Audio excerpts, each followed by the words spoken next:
Right now on the Rob Dibble Show. Here we go, Mike's hot. Daily Pickle.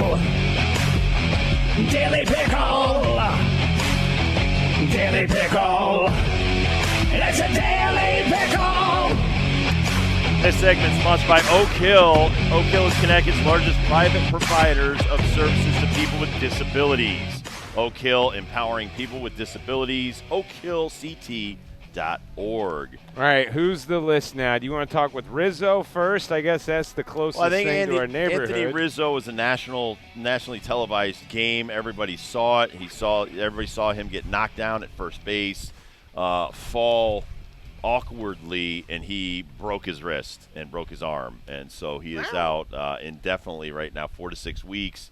I don't know if he's going to have surgery. I just know that when I broke my wrist covering home plate, Kevin Young snapped my ulna bone in my left wrist, required a 6-inch plate with 6 screws, and that's been in there ever since. But I was back in 4 weeks to a month. Do you remember, is that a radial break or a No, it was break? what they call honestly a nightstick fracture. Oh, yeah. They used to say that if the police came down hard on you with a nightstick, it shattered it.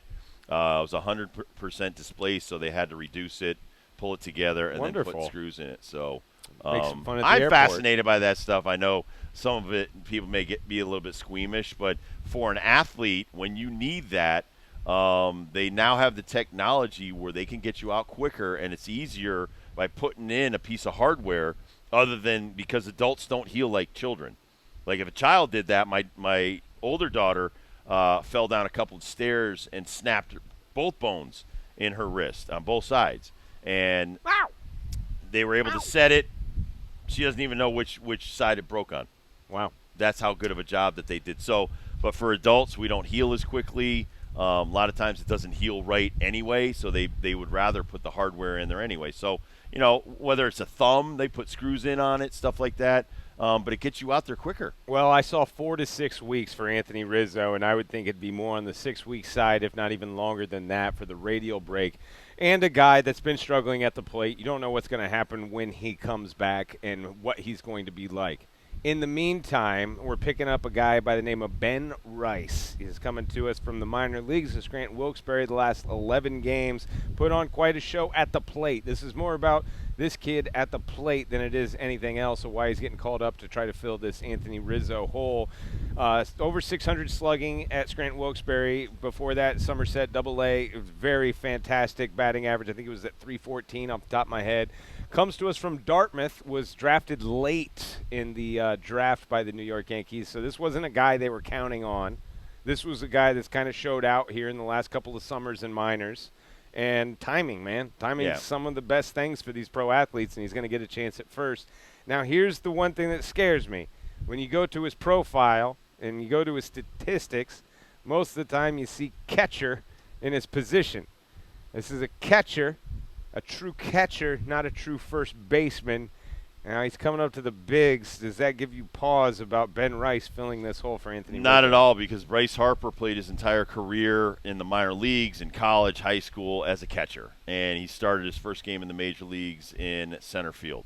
So, and switched over to right. Now he's at first base. So, initially it might give me pause, but, for me, hopefully somewhere along the line at Dartmouth or in the minor leagues, he took ground balls at first, played a few games, a few reps at first, because it would be stupid if you didn't. Because most catchers transition back into the field. Johnny Bench played first, third after he was one of the greatest catchers that ever lived. Dale Murphy went from catcher to center field, won an MVP in center field. So there's a lot of catchers that transition back out into the field. But for this guy, he doesn't care. He's going to play great defense because he's a young kid. I liked it last year. This guy hit 324 across all the levels in the minor leagues, 20 homers in 73 games. That's some power. He's got some pop. And so when you look at the guy he's replacing, an aging Rizzo was posting his worst numbers at 223 batting average, 630 OPS in 69 games. The rest will do Rizzo's brain good. And then he can work on the swing coming back, because now you're rehabbing as well as working on your mechanics. So all of those things considered, they need that pop and protection in the lineup. Listen, Cabrera has kind of fallen back to earth. Volpe has kind of fallen back to where he belongs. Some of these guys are not pulling their weight in line. Listen, I'm watching Gleyber Torres. He's doing the same crap he's done for years, where he's swinging as hard with 2 strikes as with an 0-0 count. Getting jealous of these Judge home runs. But you're not Judge. I know. And you're not Stanton, and you're certainly never going to be Juan Soto, so you can't look at them. Do what you do. Be Drew Holiday. Be your role player. Yeah. Play your role. Play some defense. When he dropped that ball the other day, I'm like, listen, it's bad enough to watch you screw it up at the plate. You need to be a Gold Glove player in the field. I agree. So I think some of these guys, they get so overconfident that I'm a Yankee that they don't think that they can be replaced. The one guy I will say that I'm impressed with, even though I'm not a big fan, is Verdugo. Wow. Verdugo, when he's having a bad day at the plate, plays great in the field. He's been a really good compliment. Wow. You can move him around in the lineup. He doesn't make any noise. He didn't make noise at Boston. His noise is shaving a haircut did him some good. The That's haircut, what you the chains, Yep. the oven mitts, the other stuff. Don't pay as much attention to that stuff. Pay attention more to your game because you got talent. That's why you were in the Mookie Betts trade coming from the Dodgers. Right. So you're a very talented guy. Don't look around the room and be like, hey, in a few years I'm going to make the kind of money Judge is making, or Stanton or Juan Soto's about to make maybe $400 or $500 million next year in free agency, dude. You've got to pay your dues, put up the numbers for people to want to pay you that money. And listen, you want to stay. You want to stay in a Yankee uniform. You're in the best position. First, you started in a great position with the Dodgers. Then you went to another great all-star lineup in the Red Sox. Now you're on maybe the all-star lineup this year in 2024 with the Yankees. Try not to screw that up. So the Yankees had a big series 2 weekends ago against the Dodgers, a big series last weekend that they dropped 2 out of 3 of the Boston Red Sox. But I would say today through Thursday is a bigger deal. The Baltimore Orioles going to be hosting 3 games with the Hot on their Yankees. heels, man. Game and a half back. And when you're playing, the guy in front of you, and you're playing in their venue, I expect this to probably be sold out because Yankee fans, it'll be easier for them to acquire a ticket to go to these Baltimore games. There's a lot of season ticket holders in the Bronx. There you down go. in Baltimore. There you go. And so then the Baltimore people now have something to actually watch and cheer for, so Yep. it should be good. Wednesday's the day, though. Garrett Cole comes back. This is the first time he'll be pitching this year. What do you expect? He ain't from going the past 5. He might be on 85 pitches. I don't Man, expect come him. on. You absolutely don't. But look at the guy who's throwing the no-hitter for the Astros. They pulled that dude out of the 7th inning. It's not my game anymore. It's the new game. It's the paranoia game. He's already coming off an injury. So we're very paranoid right now. So the analytics people, the bean counters as I call them, they're watching every pitch. But see, listen, I paid this guy $325, $350 million, whatever you pay this dude. I'm riding that horse until I can't ride it anymore. I mean, and Garrett's the kind of guy, he wants to be out there as long as possible. He'll fight you for the ball. That's why I love this guy. He's one of my top 3 pitchers in the major leagues, maybe my number 1 guy I love watching every time he takes the hill. So we really don't need, as a Yankee team, you don't need that cat until August and September. So June and July are really his spring training, kind of like Blake Snell, except I think he's more of a professional than Blake Snell at getting himself into shape. But getting Garrett Cole back is just another weapon in the arsenal of the Yankees this year. How about these two from the World Series champs? I know New York Mets fans don't want to hear this, or maybe they do because they'll probably laugh to themselves. Scherzer, DeGrom may be working their way back. Scherzer probably before I just saw DeGrom what he said. He threw I think 45 pitches. So you ain't buying it. I don't buy that guy coming back anytime soon. Scherzer will be closer to coming back once he starts making rehab stuff. I know he's coming back in the next 3 rehabs. But DeGrom, just saying, I just threw off the mound for the first, what is that, in 2 years? Is that the first time you threw off a mound in the last couple of years? I mean, DeGrom has been the biggest disappointment from my fandom of any player I've been. I love that guy. Yeah. I love teaching my players, my pitchers. This guy's mechanics are awesome. You need to watch this guy. And then it's just been absolutely driving a car off a cliff. All right, here's something else that's going to make you upset. The ABS system is coming to AAA starting June 25th. That is automatic balls and strikes. Get out of here, home plate umpires. We only need you for the tag. They've been terrible, though. You've been watching CB Buckner. He missed so many calls the other day, and so that's the whole thing that people, there's twofold here.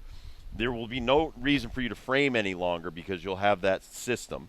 So you don't have to drop the glove and bring it up. Yeah. Well, it's been an argument on my timeline all week because of the 9 stolen bases. But the biggest thing is accountability. Is that these umpires, if you don't start doing a better job, you've got replay to fall back on. You've been just screwing this up with Angel Hernandez. They finally got that guy out. All of this is leading the way to this technology. I don't like it, but it's not the game that I played. It's the game that these guys are going to play with the pitch, with the pitch comm, with the automatic balls and strike counter, all of that stuff. This is like a video game. Rob Manfred thinks this is his own evil experiment, But at the end of the day, if you lose you lose fans because of it, you're hurting yourself. If you gain fans, then kudos to you. So winning a game is good.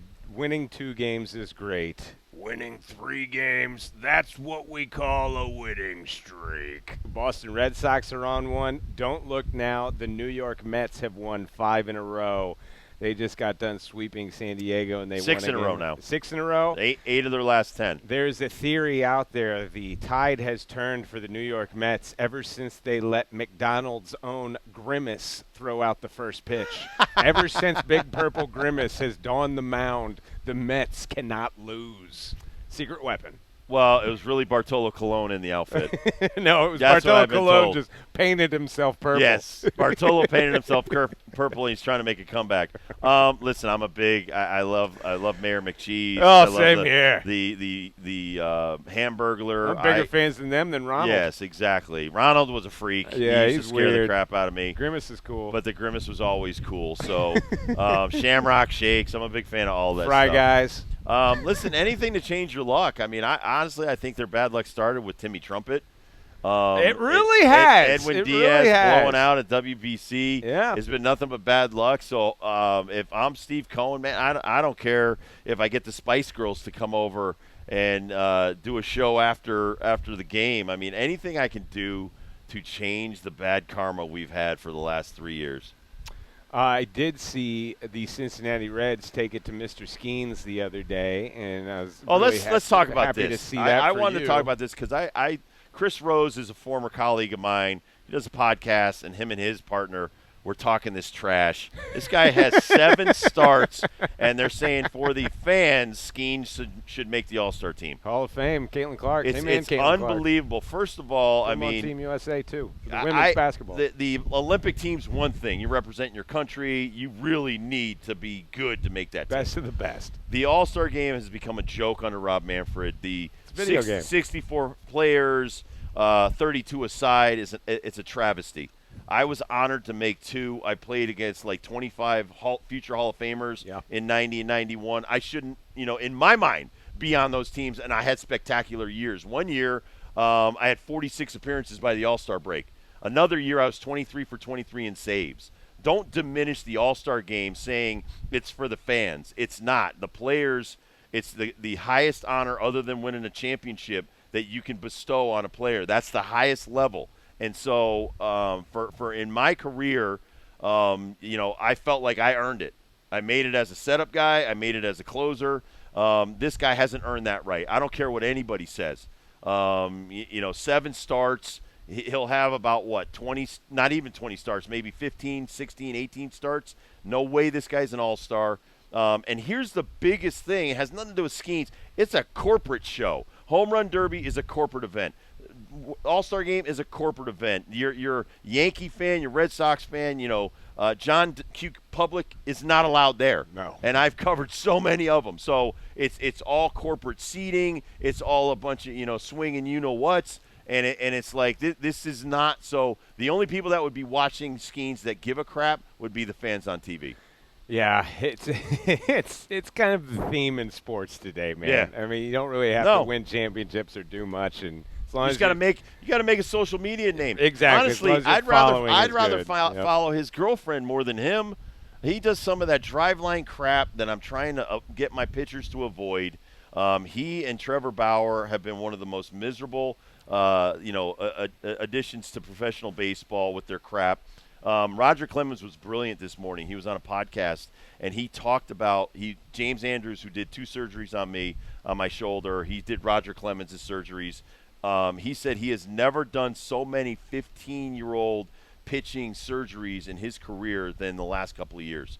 That's It's not good. through the roof, That's the not good. injuries. One of my students did the velocity ranch, did the Oh, drive gosh. line. He goes to Taft. He just went under Tommy John surgery. So this is an epidemic. So the Tommy John, it's not just that. You should never be using heavy weights as a pitcher.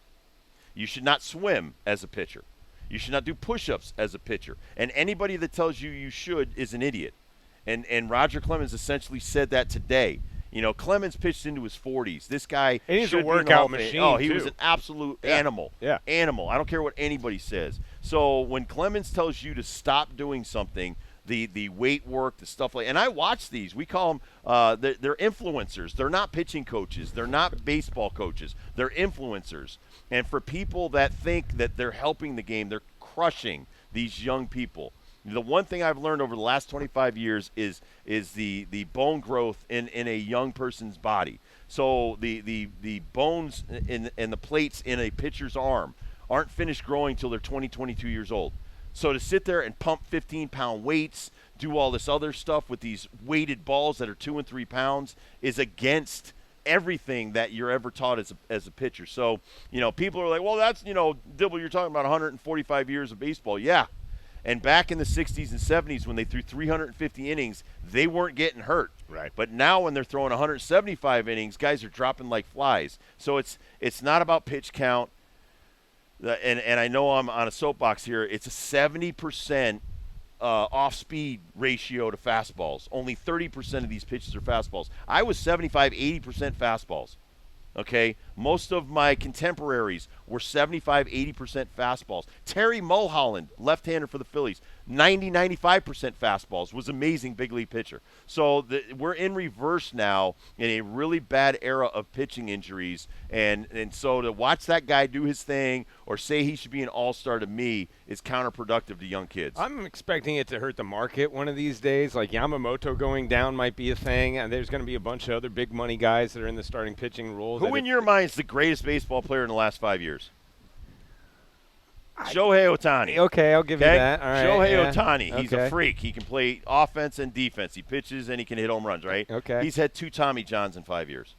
That's all I need to know. How is that guy who's so regimented on how many swings he takes every day, Good point. how many hours he sleeps every day, everything this kid's ever done since he was a young pup to this point has been baseball related, and he blows out. That should scare any parent that's watching stuff on YouTube, TikTok, Instagram. Don't watch that crap. Find guys that have some knowledge, guys that just go the old-fashioned route. Anybody who doesn't want to listen to me, I send them to Tom House, who was Tom Brady's throwing coach and Nolan Ryan's throwing coach, 2 guys that played into their 40s. He's amazing with lower body mechanics, or Leo Mazzoni, guys like that. You can throw every day. You don't have to throw off the mound every day, but long tossing and stretching and flexibility, those are things that can keep your kid healthy. So the weightlifting, and I've never seen a bodybuilder that could pitch. And so when I look at these guys online saying you should be lifting these 5-pound 15-pound dumbbells, 20-pound dumbbells, you're going to blow your kid out if he's under the age of 20. I like the phrase that you use, no shortcuts. That's There are no when I think shortcuts. about drive lines, I think no shortcuts, No, man. there are no short. And this is what these snake oil salesmen are selling you. Oh, dude, there's a shortcut to velocity. Anybody can throw 5 feet from a wall and throw it 100 miles an hour. That's physics. But get on a mound, get a guy with a bat in front of you, and now throw strikes, and consistently throw strikes, and be the kind of player that, like Jim Penders at UConn wants. Okay? His guys aren't all throwing 100. His best pitchers are throwing in the mid-80s to low 90s. I like the guy that makes fun of all that has the show on Instagram that's like, all right, you got to stand on top of these 3 boxes and lean over, and then there's going to be a pitch that's down by your feet, and I need you to hit it, then get out of that box and jump into this hoop. And I do a lot of lessons, and I had over 100 kids that I was doing pitching lessons to at my old batting cage. And one parent brought in a bucket and a PVC pipe and said, I saw this on YouTube, and I think the kids should start using this. That is just wonderful. And so that's the kind of thing you're up against. The daddy ball, the influencers that are teaching baseball. I have cracked the code, Dibble. I have cracked it. found out the secret to pitching. It was a broomstick in the closet with a bucket. No, listen, and I appreciate you letting me vent. Because I honestly, when I heard them saying Paul Skeens should be an all-star after 7 starts, I was like, you're out of you're gourd, out of your mind.